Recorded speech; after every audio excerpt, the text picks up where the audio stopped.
오늘부터 이제 리더십 대학이 시작됩니다. 우리 10시 30분에 이제 구형 리더 또 권찰 그리고 이제 앞으로 세워질 예비 리더들 또 교회 자원함으로 하실 분들은 함께 오셔도 되겠고요. 혹시라도 이제 직장이나 여러 가지 여건 때문에 오지 못한 분들은 저희가 실시간으로 영상을 중계할 생각입니다. 여러분 또 그래서 집에서도 들으실 수 있다라는 거 기억하시면 좋겠습니다. 오늘 말씀인 히브리서 5장의 말씀은 아론 계열의 제사장과 이 땅의 대제사장으로 오신 예수 그리스도를 비교함을 통해서 흔들리고 있는 유대인들에게 다시 한번 예수만이 우리 인생의 구원자가 되심을 설명하는 그런 내용이라고 볼 수가 있습니다. 여러분, 언제나 성경의 목적을 가지고 성경을 읽게 되면 우리가 흔히 보지 못했던 내용들이 눈에 들어오게 됩니다. 오늘도 같이 읽어가다 보면 왜 히브리서 기자가 이런 말씀을 하고 있는가가 우리 눈에 들어오게 됩니다. 그래서 그렇게 성경을 읽게 되면 훨씬 더 조금 더 깊이 있게 하나님 말씀을 우리가 경험하게 됩니다. 제일 먼저 아론 계열의 제사장에 대해서 소개하면서 명확하게 성경 저자는 정의를 합니다. 제사장이 누구인가를 설명하기를 1절에 사람 가운데서 택한 자고 하나님께 속한 일을 하는 자다라고 얘기합니다. 굉장히 선명한 정의를 하고 있죠. 사람 가운데 택했던 자인데 하나님을 위한 일을 하는 자, 이들이 바로 대제사장이다라고 얘기합니다. 그런데 사람 가운데 택했다는 것이 무슨 말인가 하면 하나님께서 이 사람 가운데서 성경 말씀의 4절 마지막 부분을 보십시오. 이 존귀는 아무도 스스로 취하는 것이 아니고 오직 아론과 같이 하나님의 부르심을 받은 자여야 한다라는 겁니다. 사람 가운데 택한 자인데 그에게 존귀를 줍니다. 근데 그 존귀가 스스로 취하는 것이 아니라 하나님께서 그에게 그 존귀를 주셨고 하나님의 부르심의 결과로 그의 삶이 대제사장이 되었다는 것을 분명히 이야기합니다. 자, 그런데 하나님께 속한 일을 한다는 것이 사람이 하나님께 속한 일을 한다는 것이 문제가 되는 겁니다. 왜냐하면 오늘 성경 말씀에 보면 2절 뒷부분에 그가 무식하고 미혹된 자를 능히 용납할 수 있는 것은 자기도 연약에 휩싸였기 때문이다. 하나님께 속한 일을 할 수 있는 자격은 여전히 할 수 있는 것은 자신이 연약하기 때문에 이 일을 할 수가 없다는 겁니다. 그런데 그가 그 일을 할 수 있는 이유가 뭔가를 설명하기를 3절 말씀해 보십시오. 그러므로 백성을 위하여 속죄제를 드림과 같이 또한 자기를 위하여 먼저 하나님께 제사를 드렸기 때문에 이 일이 가능하다는 겁니다. 사람에게 속한 자이기 때문에 하나님에 속한 일을 하기 위해서는 먼저 자신을 돌아보고 하나님께 제물을 드리며 회개하는 삶이 필요하다. 이게 육신을 입고 사람으로 세워진 대제사장의 한계임을 이야기합니다. 그리고 이제 비교를 합니다. 누구와 비교하냐 하면 이 땅에 대제사장으로 오신 예수님과 이 아론 계열의 제사장을 비교하고 있는 내용이 이제 5절 이하의 말씀부터 등장합니다. 자, 동일하게 얘기합니다. 5절에 이와 같이 그리스도께서 대제사장 되심도 스스로 영광을 취하심이 아니다.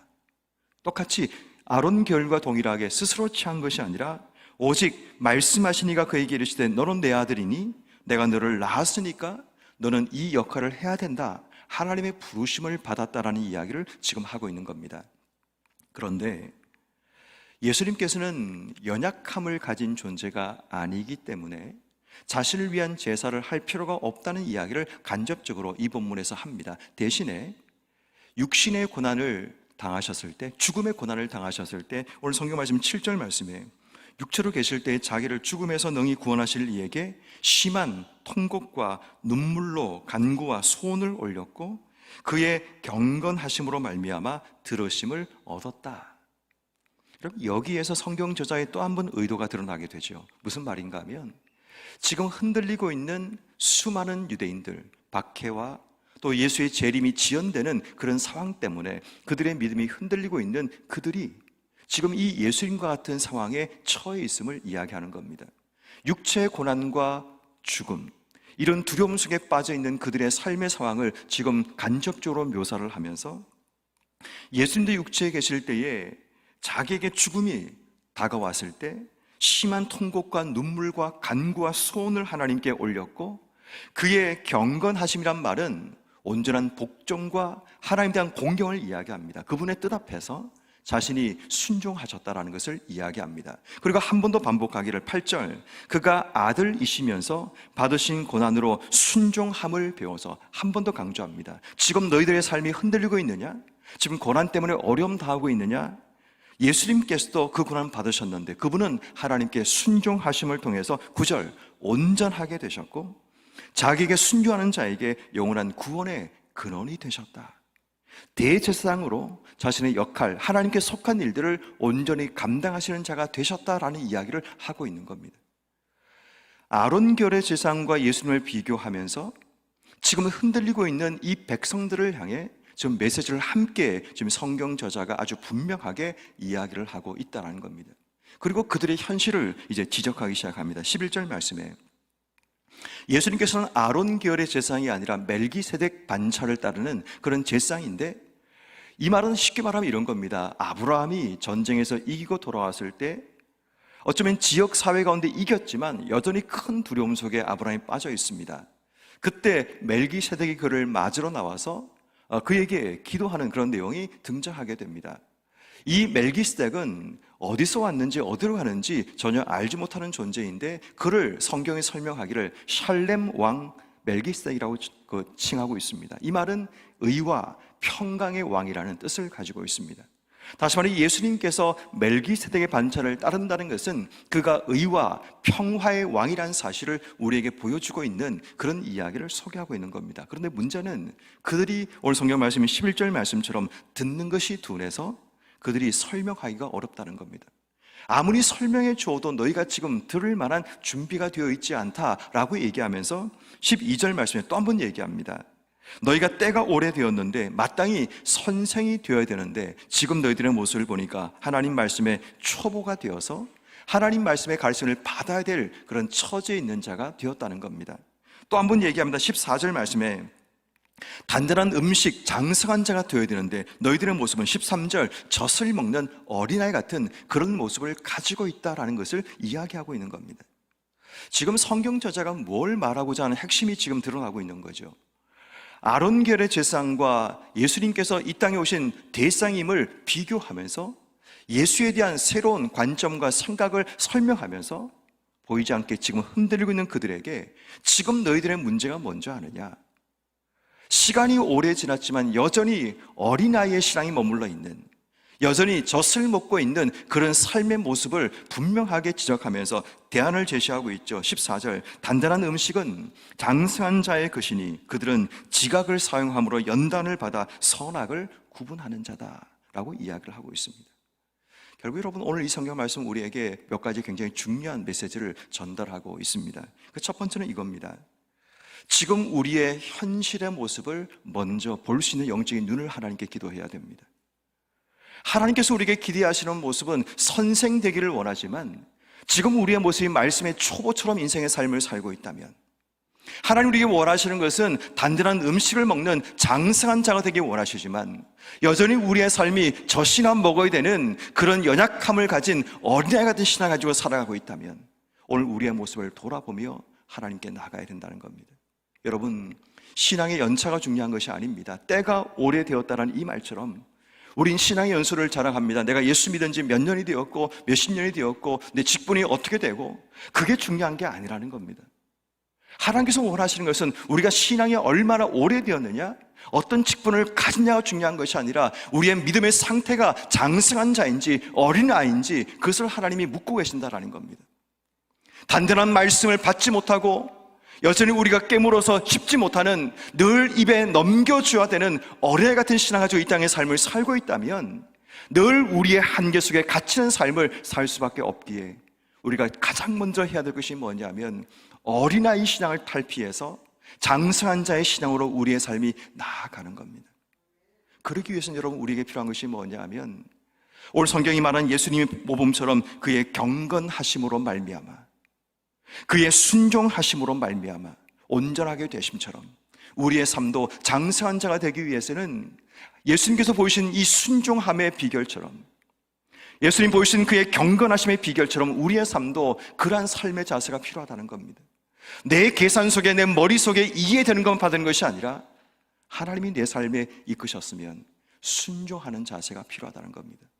여러분, 우리 인생 가운데 내 뜻대로 흘러가면 얼마나 좋겠습니까마는 실제로 우리의 삶을 살다 보면 내 뜻대로 흘러가지 않는 일들이 훨씬 더 많습니다.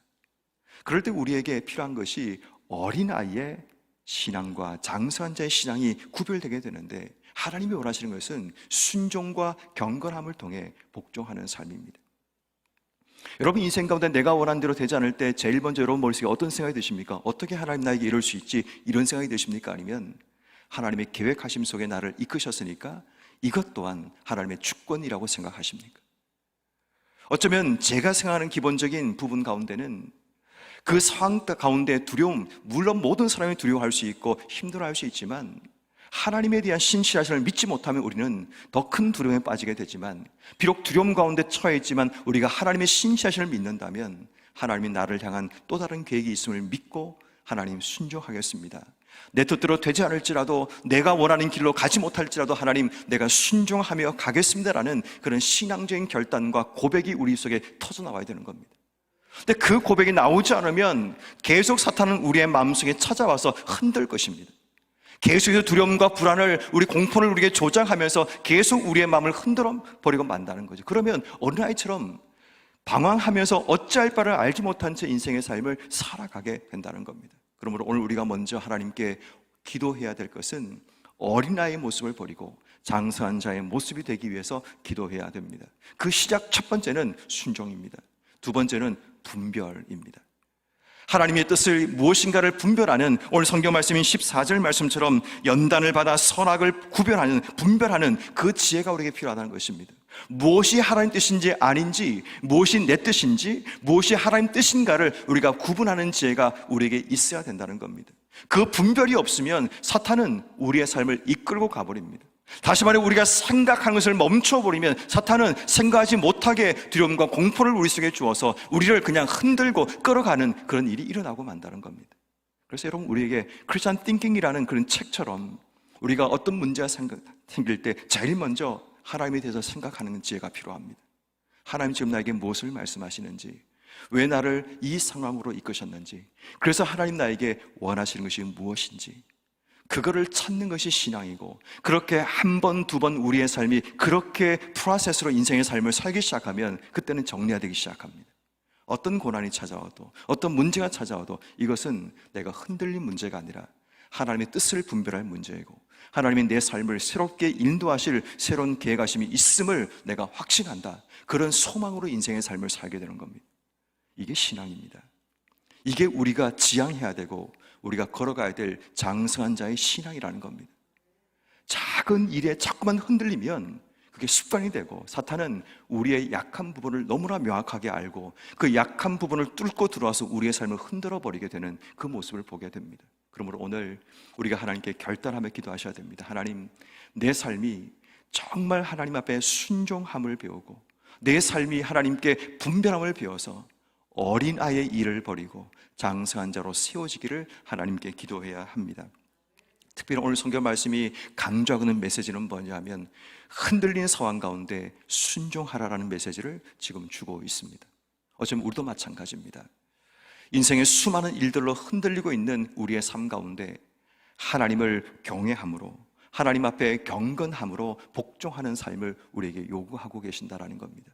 그러므로 오늘도 우리의 삶 속에 찾아오는 여러 가지 많은 크고 작은 일들 앞에서 하나님을 생각하며 그분 앞에 순종하고 그분을 경건함으로 나설 수 있는 우리의 삶이 되어서 오늘도 그분과 내가 하나 되어 어떤 역경과 위험에도 흔들리지 않고 믿음으로 견고하게 세워져서 장성한 자의 모습으로 온전히 세워지는 여러분 한 분 한 분 되기를 주님의 이름으로 축원합니다.